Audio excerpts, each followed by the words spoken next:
Samantala mga kapatid, ito nga po ang News 5. Ito ang kalipunan ng mga pinakamalalaki at pinaka-importanteng balitang dapat yung malaman. Ako po si Ted Pailo. Ako naman po si DJ Chacha. At sa ating po mga pangunahing balita, pinalagan ni Philippine Charity Sweepstakes Office Chairman Felix Reyes ang whistleblower na si Julie Dondon Patidongan alias Totoy. Kasunod yan ng isiniwalat po ng naturang whistleblower na isa umanong dating huwes mula sa PCSO umano ang nagsisilbing fixer sa negosyanteng si Atong Ang. Yan nga po ay para paboran daw si Ang sa mga kaso niya kaugnay po ng mga nawawalang sabongero. Walang pangalan pong nababanggit si Elias Totoy. Pero bago maging chairman po ng PCSO si Reyes, naging hukom din siya sa iba't ibang mga regional trial court. Sa pahayag po ni Reyes, direkta niyang itinanggi ang nasabing akusasyon ni Elias Totoy. Hamon pa niya, isa-isahin daw dapat kung anong kaso ang umano'y sangkot siya sa pag-aareglo. Nagtataka din daw si Reyes kung bakit sakto ang pagkakadawi sa kanyang pangalan kung kailan naman daw siya nag-a-apply bilang ombudsman. Sa gitna po naman ng investigasyon, sinabi po ng National Police Commission o NAPOLCOM na mayroong lumapit sa kanilang testigo na may karagdagang impormasyon tungkol sa mga nawawalang sabongero. Posible po daw silang maging state witness. Pinababantay na rin po ng palasyo ang investigasyon sa kaso, kasunod din po ng mga sinasabi ni DOJ Secretary Boying Rimulya na sangkot din sa kaso ng missing sabongeros ang mga nasa likod ng madugong drug war ng nagdaang Duterte administration. Samantala sa ibang balita, naniniwala po ang ilang kongresista na sinasadyang patagalin sa Senado ang impeachment case ni Vice President Sara Duterte. 5 buwan na kasing nakalipas mula nang matanggap nga ng Senado ang articles of impeachment laban sa vice. Pero hanggang ngayon, hindi pa rin nagsisimula ang pre-trial. Base sa pinakahuling SWS survey, 44% ng mga Pilipino ang naniniwalang dine-delay talaga ang paglilitis.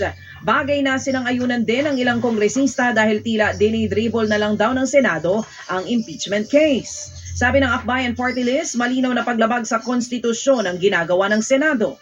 Para naman po kay VP Sara, harassment at pamumulitika lang ang pagpapa-impeach sa kanya. Kaya dapat daw itong ibasura. Bagay na pinalaga naman ng prosekusyon dahil matibay raw ang mga ebidensyang hawak nila laban sa vice-presidente. Sa ilang pang balita, susuportahan naman daw ng 7 senador na kilalang kaalyado ng mga Duterte para maging Pangulo ng Senado ulit sa 20th Congress si Chis Escudero. Ayon kay Senador Bato de la Rosa, kasama sa Duterte Bloc, sina Senador Bongo, Robin Padilla, Rodante Marcoleta, Amy Marcos at ang magkapatid na Mark at Camille Villar. Pagliwanag po ni Bato, walang kinalaman sa impeachment ni VP Sara ang pagsuporta nila kay Escudero. Bukod kay Escudero, matunog din pong maging susunod na Pangulo ng Senado si dating Senate President Vicente Soto III. Sa iba pang balita mga kapatid, hindi naman raw humingi ng confidential funds ang opisina ni Vice President Sara Duterte para po sa susunod na taon. Ayon sa bagong spokesperson ng Office of the Vice President na si Attorney Ruth Castelo, bahala na raw ang Department of Budget and Management o DBM kung bibigyan sila ng confidential funds. 703 million pesos ang orihinal na hinihinging pondo ng OVP. Pero dinagdagan daw ito ng DBM sa 903 million pesos para sa dagdag tauhan at IT equipment ng OVP. Demistasya po naman ang Malacanang sa kahilingan umano ni dating Pangulo Rodrigo Duterte na i-cremate kapag namatay siya sa the Netherlands. Usapang pamilya po daw ito at nasa mga Duterte na ang desisyon. Si VP Sara ang nagsabi na gustong ma-cremate ng ama nang ito'y kanyang dalawin mula sa the Netherlands. At ayon po sa Vice Presidente, nakakalungkot man, natural lang daw ho ang gantong mga habilin mula sa amang 80 taong gulang na. Umano raw po'y nangangayayat na ang dating Pangulo pero hindi naman daw po nanghihina. 4 na buwan nang nasa The Hague ang dating Pangulo matapos nga pong arestuhin sa kasong crimes against humanity. Ngayon sa ating mga balita po naman sa lalawigan. Patay sa pananaksak po ng kanyang amain ang isang lalaking kapapanalo lamang sa online sugal na scatter sa Bukidnon. Duguan at humandusay ang biktima na si Joseph Lalaan matapos saksakin sa dibdib ng suspect na si Felix de la Cruz. Isinugod nga sa ospital si Lalaan pero naideklara pong dead on arrival. Base nga sa inisyal na investigasyon, nag-iinuman ng dalawa nang mapasigaw si Lalaan dahil naka-jackpot sa scatter. Narindi po dyan si De La Cruz kaya sinaksak ang biktima. Pero napag-alamang matagal na palang may personal na galit ang suspect kay Lalaan. Arestado naman po ang suspect na inamin nga ang krimen. Napikon daw siya dahil pinagtripan siya ng biktima. Naharap naman ang suspect sa reklamong homicide. Patay sa enkwentro sa militar ang hinihinalang miyembro po ng New People's Army sa Lupi, Camarines Sur. Nagsasagawa ng combat clearing operations po ang Philippine Army sa barangay Belwang nang makaengkwentro ang mga hinihinalang NPA. Tumagal po ng 10 minuto ang bakbakan. Matapos yan ay tumambad ang mga bangkay ng umano'y rebelde at ang kanyang high-powered firearm. Wala po naman nasaktan sa panig po ng militar. Tinutugis ang ilang pang mga kasamahan umano ng NPA. Pasintabi po sa sensitibong balita na inyo pong makikita at mapapanood. Iniimbestigahan ng Lapu-Lapu City Social Welfare and Development Office ang isang lola na nahuling nilulubog sa baha ang kanyang apo.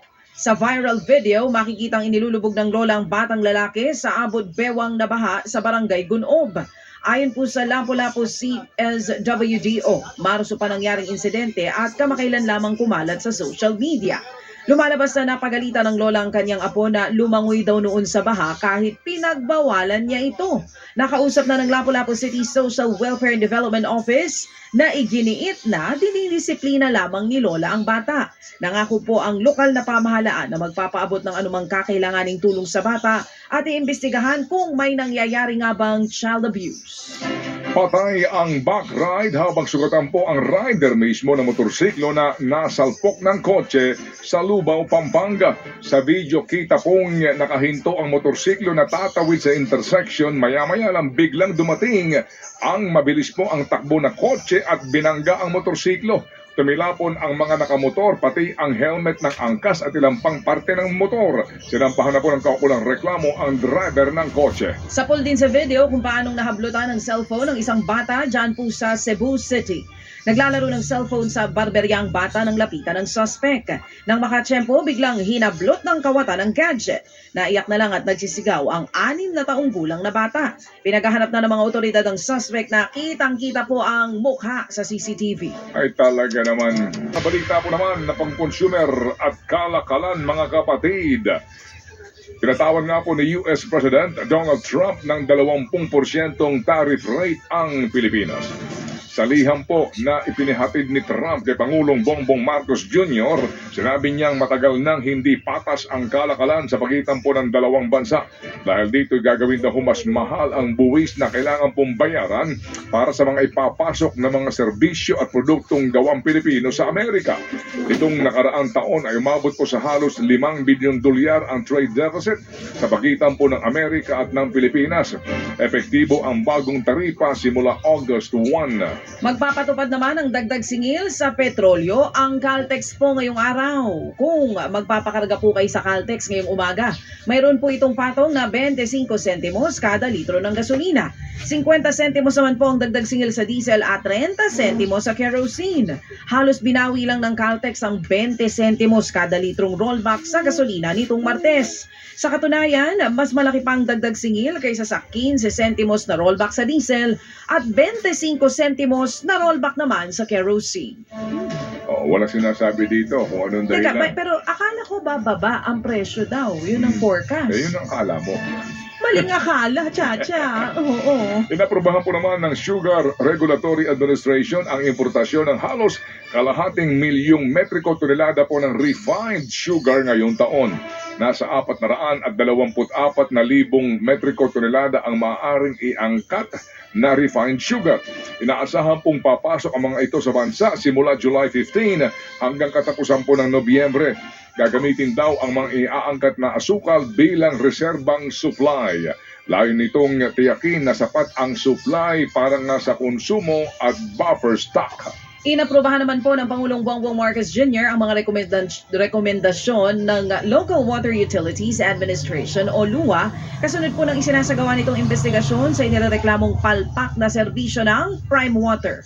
Ayon sa palasyo, pinag-aralan ng mabuti ng Pangulo ang resulta ng investigasyon at sinang-ayunan ang mga inirekomendang hakbang bilang tugon. Hindi naman nilinaw ni Palace Press Officer Attorney Claire Castro kung ano ang mga inaprubahang rekomendasyon. Anya, kailangan daw munang umaksyon ng gobyerno bago isiwalat ang nilalaman ng investigasyon. Nauna nang sinabi ni Castro na halos 2 balikbayan boxes ng mga reklamo ang pinag-aaralan ng Pangulo kaugnay pa rin sa serbisyo ng Prime Water na pag-aari ng mga bilyar. Samantala po naman tila naisahan daw ang Philippine Chamber of Telecommunication Operators sa inaprubahan ng Bicameral Conference Committee na bersyon ng Konektadong Pinoy Bill. Bagamat sang-ayon daw kasi sa ang grupo sa sinasabing ratipikahang bersyon ng Senado, ibang-iba raw ang bersyon na nakalusot sa BICAM. Naintindihan naman daw po ng grupo ang layunin po ng panukala para mabigyan ng mas mabilis at mas reliable na internet ang mga Pilipino. Pero sa lalim po daw ng bagong bersyon, hindi raw patas ang kompetisyon. Ito po ililikha raw ng panibagong kategorya ng bagong providers na di kailangan ng tumugon sa obligasyon na kailangan punto pa rin ng mga dati ng telcos. Pinakambahan pong hihina ang investment sa telco sector at baka rin daw po makompromiso ang national security. Nanawagan po ang grupo kay Pangulong Bongbong Marcos na i-veto ang naturang panukalang batas. Na-install na raw ng Meralco Power Gen Corporation o MGen ang 778 megawatts na solar panels para sa MTERA solar project nito. Sa ngayon, ito raw ang pinakamalaking solar panel installation sa buong bansa. Lagpas po yan sa target ng MGen na 750 megawatts, kaya inaasahang mapapabilis ang pagkumpleto sa Phase 1 na tinatayang matatapos sa unang bahagi ng 2026. Sa pagtatapos daw ng Hunyo, nasa 54% na raw ang overall progress ng 200 bilyong pisong proyekto na tinataya namang magiging pinakamalaking integrated solar facility sa buong mundo. See you tomorrow mga kapatid sa TV5.